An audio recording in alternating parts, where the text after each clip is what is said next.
rough on camera, buddy. You just woke up. I don't want you. One foot in front of the other way. One back this one another, yeah. Just keep moving.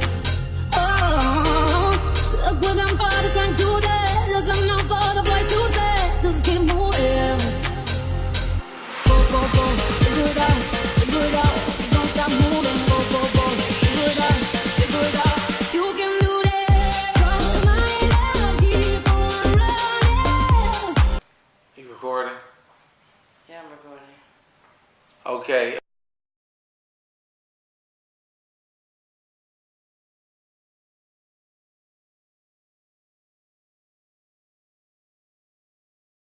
Dad, what are you doing? I'm basically trying to raise awareness and bring attention to people which I call a hidden lifestyle.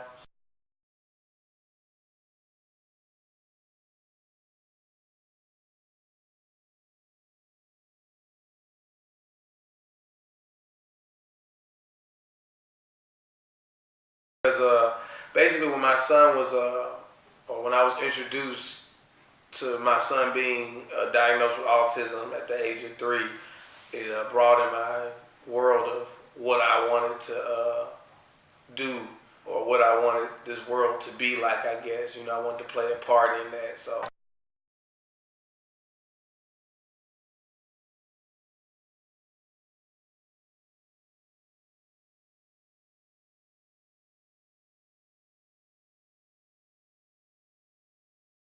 What help do you want for Amari?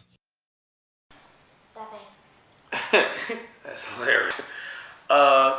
It's not necessarily the help I want. I want like a different, I guess, tone about the way society deals with, not just with my son, but people like him. You know, I just want to change the tone of things. And I feel like if we change the tone of things, then the help that I guess I'm looking for will come about. I'm really just looking for their place in society besides a room or someone's, you know, house that take care of them, or like I say always, jail, institute, or homeless. I'm just wanting to do my best to change that really in the urban community. How do you deal with Amari's demon in public?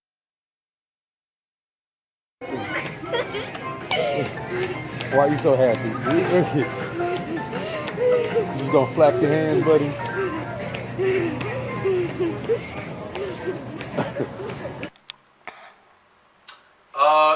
Basically, I don't really deal with my son when they say like that. I kind of like figure out what the issue is, and I try to calm it down. Usually it comes from him just being overly excited when it comes to my son.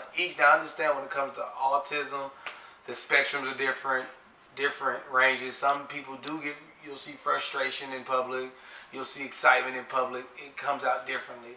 Now with my son, it's usually excitement, so I just try to make sure he has room, because he'll flap his hands or he'll do a gesture. So what we're doing is trying to get him to home that in, because that's what our fear is, that since right now the public doesn't see his mental condition, that if he hits somebody, that's my biggest concern, that someone else won't understand it or use that as a way to start something. So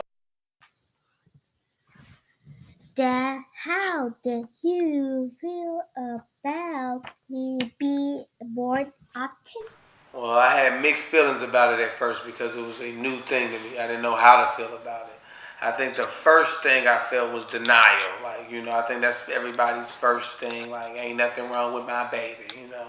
But once I started to accept that he was different and growing up and developing a little differently, I had to get introduced into a new lifestyle I didn't know existed. So once that happened, I started to be more accepting to it and more protective, if you will. And this was started me on this journey. So, you know, I do understand people that didn't accept it or didn't understand it at first. That's how I was. But by no means did I run from it or feel any way about it. Like I told a lot of people, what's mine is mine, and whatever comes with it comes with it. So yeah, once that happened, I just wanted to really express to the world of what was going on and what parents and individuals go through, and not just autism, other mental disabilities. Daddy, what's an angle?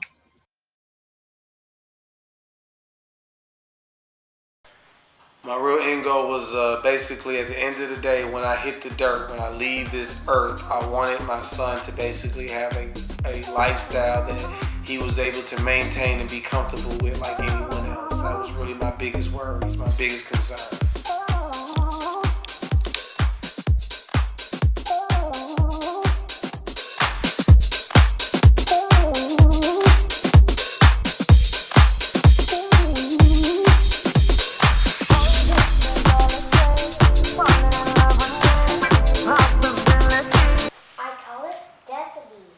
What you call it? Decibel. Let me see. Okay, cool.